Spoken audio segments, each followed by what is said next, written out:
There's a good chance a piece of music has given you goosebumps. Not because it was cold, not because you were afraid, but because your brain decided a few notes were powerful enough to trigger an ancient survival reflex.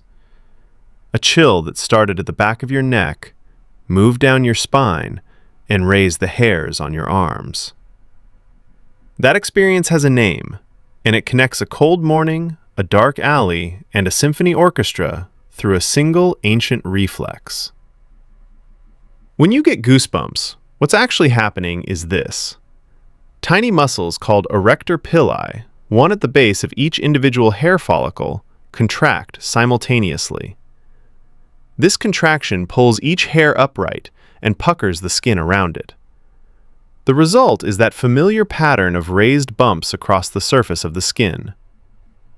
The process has a formal name, piloerection, and it's controlled by the autonomic nervous system, the same system that regulates your heart rate, your breathing, and your response to threat. You don't decide to get goosebumps. Your nervous system decides for you. In animals with dense fur, piloerection serves two clear purposes. The first is warmth. When fur stands on end, it traps a layer of air close to the skin.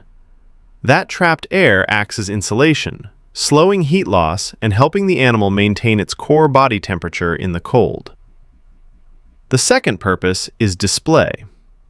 When a cat arches its back and its fur rises, or when a dog's hackles stand up along its spine, the animal is making itself look larger. It's a warning signal, visible, immediate, and requiring no sound. Both of these functions are real and effective in animals with enough fur to make them work. In humans, they aren't. We simply don't have enough body hair for piloerection to provide meaningful insulation, or to make us look meaningfully larger. What we have instead is a reflex that evolution hasn't switched off, still firing in response to cold and threat, still doing exactly what it was built to do, to almost no practical effect.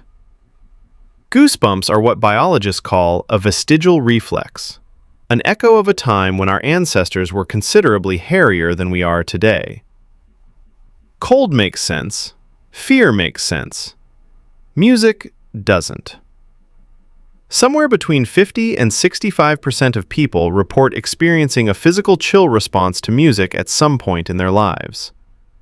The sensation typically starts at the back of the neck or scalp, then radiates down the spine and across the arms.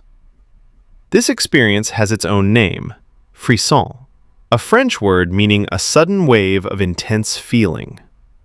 Frisson is distinct from simply feeling cold. Your skin's electrical conductivity measurably spikes during an episode, reflecting a sudden burst of arousal in the autonomic nervous system. And it's different from a startle reflex. Rather than flinching away from something, you're drawn deeper into it. What triggers it varies between people. A sudden key change, a voice entering unexpectedly, a harmonic shift that the brain didn't quite predict. Neuroscientists have compiled playlists containing hundreds of songs reported to trigger frisson, from Beethoven to Bruce Springsteen. And it isn't limited to music. Martin Luther King's "I Have a Dream" speech, a reading of poetry, a particular scene in a film. The stimulus varies, the reflex is the same.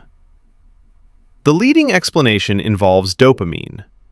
Brain imaging studies suggest that the moments just before and during a frisson response involve activity in the brain's reward pathways, including the release of dopamine.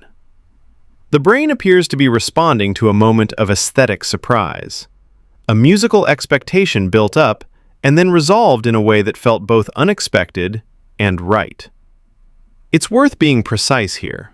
Research distinguishes between the subjective feeling of chills, what people report experiencing, and actual measurable piloerection. These don't always coincide. Some people feel the sensation without visible goosebumps. Some show piloerection without fully registering the feeling.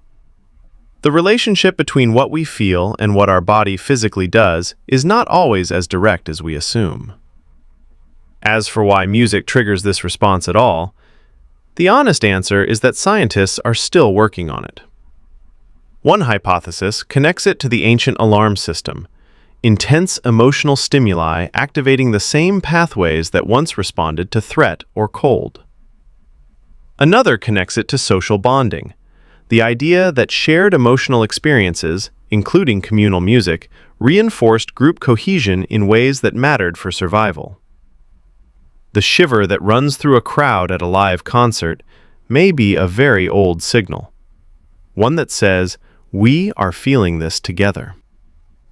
So the next time a piece of music raises the hairs on your arms, you're experiencing something genuinely layered. A vestigial reflex, borrowed from ancestors who needed it for warmth and threat display, repurposed by a nervous system that found new uses for it, and connected somehow to one of the deepest reward systems in the human brain. All from a handful of notes, arriving just differently enough to convince an ancient nervous system that something extraordinary had happened. That's human source code. Next time, something you do without thinking around 20,000 times every day.